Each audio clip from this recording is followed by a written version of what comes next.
La artista. Patricia Highsmith. En la época en que Jane se casó, no parecía haber nada extraño en ella.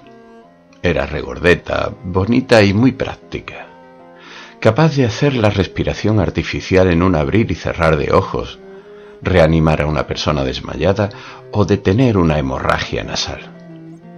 Era ayudante de un dentista y no se inmutaba ante una crisis o un dolor. Pero sentía entusiasmo por las artes. ¿Qué artes? Todas. Empezó durante el primer año de casada con la pintura.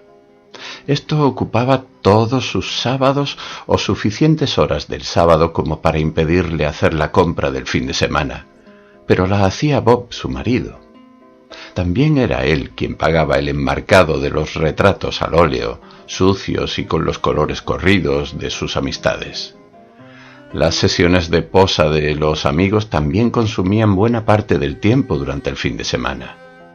Al fin, Jane admitió el hecho de que no lograba evitar que los colores se corriesen y decidió abandonar la pintura por la danza.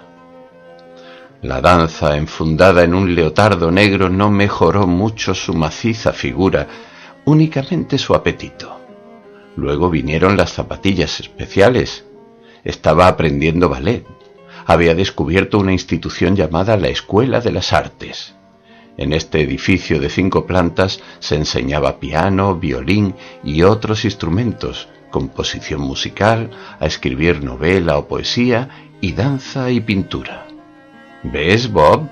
Se puede y se debe hacer que la vida sea hermosa», decía Jane con su amplia sonrisa, «y todo el mundo quiere contribuir un poquitín, si puede, a la belleza y la poesía del mundo».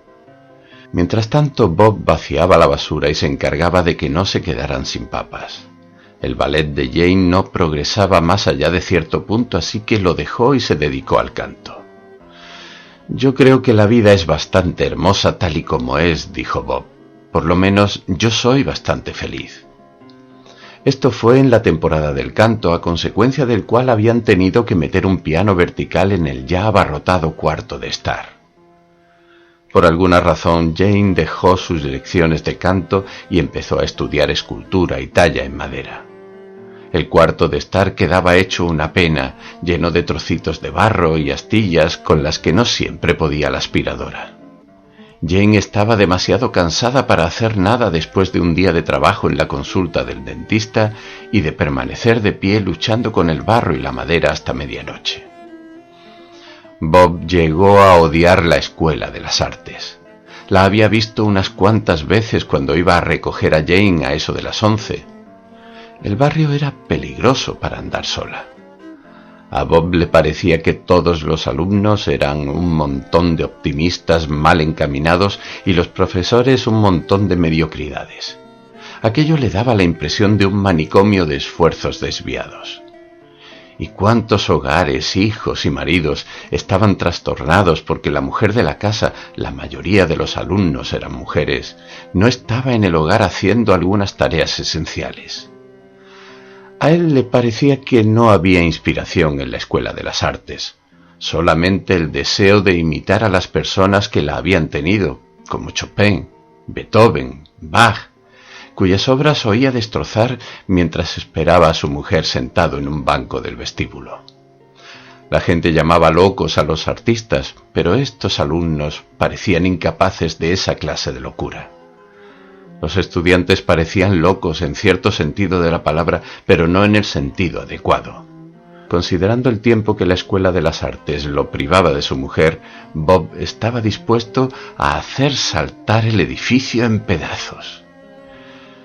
No tuvo que esperar mucho, pero no fue él quien voló el edificio. Alguien, más tarde se comprobó que había sido un instructor, puso una bomba debajo de la Escuela de las Artes, lista para estallar a las 4 de la tarde. Era la víspera del Año Nuevo, y a pesar de que era media fiesta, los estudiantes de todas las artes estaban practicando laboriosamente. La policía y algunos periódicos habían recibido aviso de la bomba. El problema era que nadie la encontraba y también que la mayoría de la gente no creía que fuese a estallar ninguna bomba. Debido al ambiente del barrio habían sufrido sustos y amenazas con anterioridad, pero la bomba estalló evidentemente desde las profundidades del sótano y debía ser de buen tamaño. Dio la casualidad de que Bob estaba allí porque tenía que recoger a Jane a las 5. Había oído el rumor de la bomba, pero no sabía si creérselo o no. Por precaución, sin embargo, o por una premonición, estaba esperando al otro lado de la calle en lugar de hacerlo en el vestíbulo. Un piano salió por el tejado, un poco separado del pianista que seguía sentado en el taburete tecleando en el vacío. Una bailarina logró al fin dar unas pocas vueltas completas sin que sus pies tocaran el suelo, ya que se hallaba a una altura de 400 metros. Y además sus pies apuntaban hacia el cielo. Un alumno de pintura fue lanzado a través de una pared, el pincel en suspenso, dispuesto a dar la pincelada maestra mientras flotaba horizontalmente camino del verdadero olvido.